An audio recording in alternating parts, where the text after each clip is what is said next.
અમદાવાદના મણિનગર અને ઘોડાસર વિસ્તારમાં ભારે વરસાદથી પાણી ભરાઈ ચૂક્યા છે। ભારે વરસાદથી અનેક સ્થળોએ ઘૂંટણસમાં પાણી ભરાયા છે, તો અનેક સોસાયટીઓમાં પાણી ભરાતા હાલાકી વધી છે। મણિનગરમાં જય હિન્દ રોડથી ઉત્તમનગર ગાર્ડન જતો રસ્તો બંધ થઈ ચૂક્યો છે। પાણી ભરાવાને કારણે રસ્તો બંધ કરવાની ફરજ પડી છે।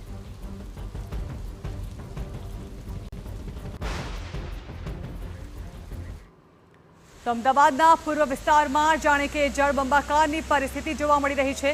ખાસ કરીને ઘોડાસર અને ન્યૂ મણિનગર વિસ્તાર છે, ત્યાં વરસાદી પાણી ખૂબ જ મોટા પાયે ભરાઈ ચૂક્યા છે। સોસાયટીઓમાં પાણી ભરાતા લોકોની હાલાકી વધી ચૂકી છે। પૂર્વ વિસ્તારના અનેક વિસ્તારો પાણીમાં સંપૂર્ણપણે જાણે કે ગરકાવ થઈ ગયા હોય તે પ્રકારની પરિસ્થિતિ ઊભી થઈ છે, અને સાથે જ કેટલાક રસ્તાઓ પણ બંધ કરવાની ફરજ પડી છે, કારણ કે અહીં કેડસમાં પાણી ભરાઈ ચૂક્યા છે અને વાહનોની અવરજવર સદંતર બંધ કરવાની ફરજ પડી છે।